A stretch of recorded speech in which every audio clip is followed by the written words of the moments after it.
Además, debemos saber que estas biografías fueron escritas por 4 personas diferentes, de 4 categorías. Por ejemplo, Mateo era un recaudador de impuestos. Marcos era un hombre común y corriente. Lucas era un médico gentil. Y Juan era un pescador. Cada uno de ellos escribió una biografía diferente acerca de la misma persona de Cristo. Bueno, entre estos 4 evangelios, ¿por qué solamente 2 tienen una genealogía? Mateo y Lucas tienen una genealogía, pero Marcos no la tiene, ni tampoco Juan. ¿Por qué? Es debido a que Mateo nos dice que Jesús es el verdadero descendiente de la familia real, que Él es el heredero legal del trono del rey. Una persona tal como esta necesita ciertamente una genealogía que cuente su origen y su linaje. Además, para presentar a Jesús como un hombre verdadero y completo, también se requiere una genealogía apropiada. Saben que en Mateo, Jesús es revelado como el heredero del rey David. Es por eso que se necesita un libro con su genealogía. En Lucas lo vemos como un hombre apropiado, a un nivel normal. Así que como hombre necesita también una genealogía. Pero Marcos lo presenta como un esclavo, uno que ha venido como esclavo. Así que como tal, no es necesario incluir la genealogía. Los esclavos no necesitan una genealogía. Es por eso que no se la encuentra en Marcos. Y entonces, ¿qué presenta Juan? Él nos dice que Jesús es Dios. Ese es su origen. Dice, en el principio era el Verbo, y el Verbo era Dios. Con Él no hay principio, no hay linaje, no tiene principio de días ni fin de vida. Él es eterno. Al decir en el principio era Dios, claro, sería ridículo si se hablase de su genealogía. Ahora comprenden por qué tenemos solo 2 genealogías en los 4 evangelios.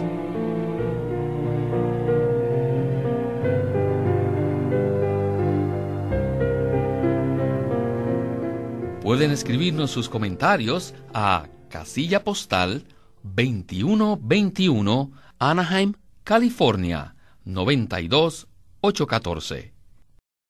Y además, si desea, puede visitarnos en el Internet, en el siguiente sitio, www.lsm.org.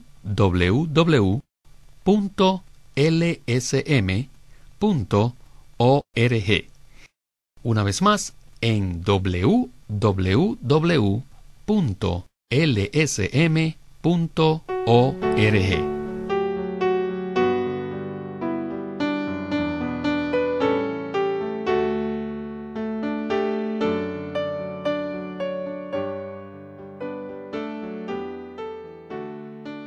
Queremos presentarles el libro Cómo estudiar la Biblia por Watchman Nee. Él presentó una perspectiva equilibrada en cuanto a cómo estudiar la Biblia, que además de proporcionar delineamientos prácticos para descubrir las riquezas contenidas en la palabra de Dios, dedica su atención a enseñar que quienes estudian la Biblia deben ser personas rectas delante del Señor, pues sólo entonces podrán recibir luz y revelación de las Santas Escrituras. La Biblia es la palabra inspirada de Dios, y todos los hijos de Dios deben dedicar tiempo a estudiarla. La Biblia nos muestra lo que Dios hizo por nosotros en el pasado y lo que dijo, como también nos muestra las diversas maneras en que Dios ha guiado a los hombres. Para familiarizarnos con las riquezas y la inmensidad de la provisión de Dios, tenemos que estudiar la Biblia. Watchman Nee, en este libro, Cómo estudiar la Biblia, presenta estos aspectos increíblemente preciosos de cómo podemos nosotros entrar en las riquezas divinas. Así que el propósito de la publicación de estos mensajes es suministrar a los lectores lo que se requiere para estudiar la Biblia y darles algunas herramientas importantes para el estudio de la misma. Esperamos que este libro, Cómo estudiar la Biblia le brinde mucha ayuda a todos los que deseen conocer las Escrituras. Acuérdese, el título de este libro es Cómo estudiar la Biblia, escrito por Watchman Nee.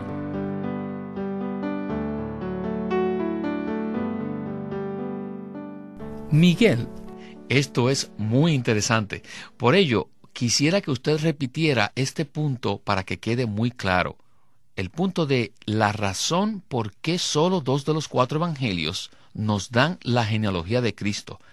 Y además, ¿podría usted repasar los 4 aspectos del Señor que vemos en los 4 evangelios? Es maravilloso que se hayan escrito 4 evangelios, los cuales presentan 4 aspectos de la persona maravillosa del Señor. A mi juicio, no creo que ninguna otra persona sea digna de que se le escriban 4 biografías, pero ciertamente el Señor Jesús sí lo es. En Mateo vemos al Cristo como rey, en Marcos lo vemos como esclavo, en Lucas se presenta como un hombre auténtico, y Juan lo revela como Dios.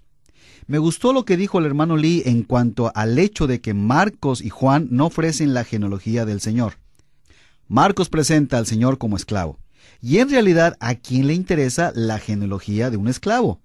Y por supuesto tampoco se necesita la genealogía de Cristo en su condición de Dios, como lo presenta el Evangelio de Juan. Sería ridículo pensar que Dios necesita una genealogía. Y por supuesto, tampoco se necesita la genealogía de Cristo en su condición de Dios, como lo presenta el Evangelio de Juan. Sería ridículo pensar que Dios necesita una genealogía. Pero ciertamente es necesaria una genealogía que compruebe que Cristo es descendiente del linaje real, pues Él es el Rey de Reyes. Además, para probar que Cristo es un hombre auténtico, que es el aspecto que presenta Lucas, también se necesita una genealogía para ver de dónde proviene. Qué maravillosa revelación presentan los 4 evangelios. En ellos vemos 4 aspectos de una sola persona, de una persona maravillosa, nuestro querido Señor Jesús. Muy bien. Bueno, en la última sección del mensaje de hoy, veremos el primer versículo de Mateo, que dice: Libro de la genealogía de Jesucristo, hijo de David, hijo de Abraham. En esta sección veremos la importancia de estas 2 frases en la genealogía de esta persona maravillosa. Adelante con Witness Lee. Ahora We come hemos llegado to the first genealogy of Jesus. a la primera genealogía de Jesús. The New Testament in Matthew doesn't En el say Evangelio de Mateo, el Nuevo Testamento, no dice la genealogía de Jesús, sino dice el libro de la genealogía de Jesucristo. Bueno, en esta genealogía está el hijo de David y el hijo de Abraham. En la Biblia, o sea, en el Antiguo Testamento, había una profecía clara de que Cristo sería el hijo de Abraham. Ustedes saben que Isaac fue una figura cabal de Cristo. Con él vemos 2 puntos principales. ¿Y qué es lo que hizo él?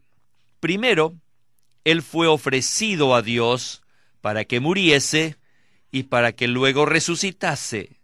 Y segundo, Isaac recibió una novia. Él fue ofrecido para morir y resucitar, y luego recibió una novia. En estos aspectos, Isaac tipifica a Cristo como aquel que fue prometido, y también quien fue ofrecido para morir, y el que también resucitó, y después de su resurrección obtendría su novia. Un día el Espíritu Santo, tipificado por el siervo de Abraham, le traerá la novia a él. Oh, el Espíritu Santo traerá a su Isaac celestial, a la Rebeca celestial divina y espiritual. Bueno, Cristo también es el hijo de David. Miren, Salomón, el hijo de David, tipificaba a Cristo en 2 aspectos. Primero, según la Biblia, Salomón hablaba palabras de sabiduría. Y Jesús, como el hijo de David, también habló palabras de sabiduría. Y segundo, edificó el templo de Dios. El hijo de Abraham, al final, recibió la novia, y el hijo de David, finalmente, edificó el templo. Y todos debemos saber que la novia será el templo, y el templo es la novia misma. Por esta razón, en este libro de la genealogía de Jesucristo, dice que Jesucristo es hijo de David, como también el hijo de Abraham.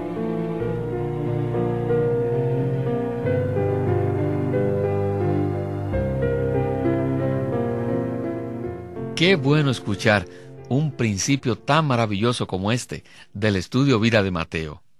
Se mencionó en el mismo que las primeras palabras de cualquier libro tienen mucho significado. Ya que al comienzo del Nuevo Testamento dice que Cristo es el hijo de David e hijo de Abraham, ¿nos podría usted decir qué significado tienen? Y además, ¿cómo son Abraham y David tipos de Cristo? Me impresiona mucho que al comienzo de la genealogía del Señor presentada en Mateo, se mencionen estos dos títulos: hijo de Abraham, hijo de David. Abraham tuvo un hijo, Isaac, el cual fue un tipo de Cristo, en el sentido de que él fue entregado a muerte y fue resucitado, y también en que él recibió a su novia, a Rebeca.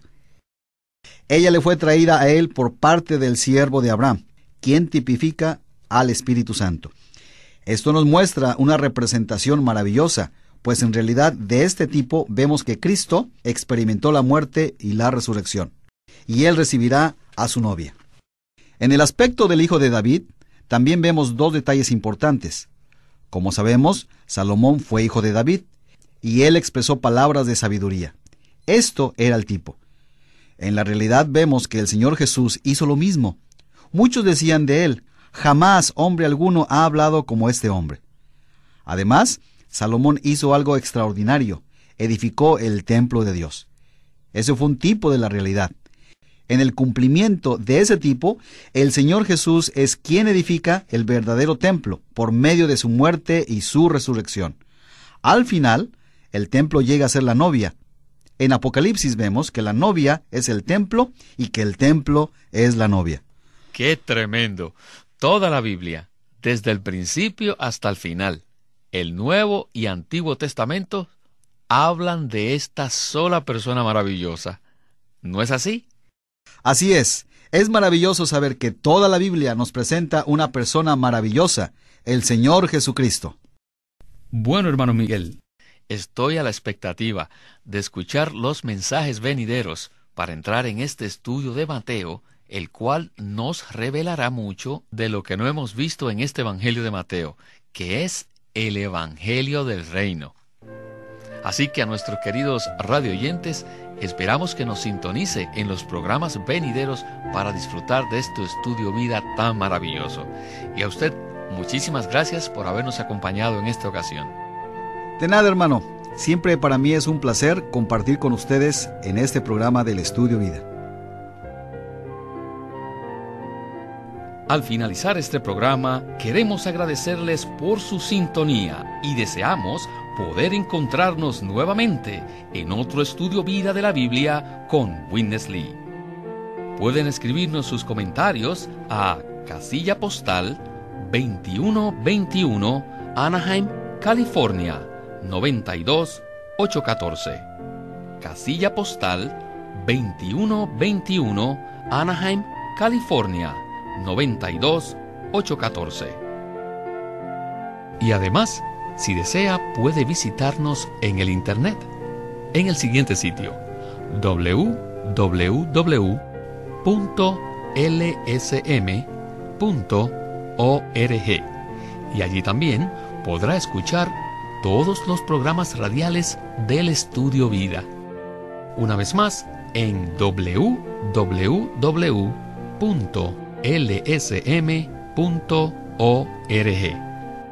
Y hasta el próximo Estudio Vida. Que el Señor les bendiga.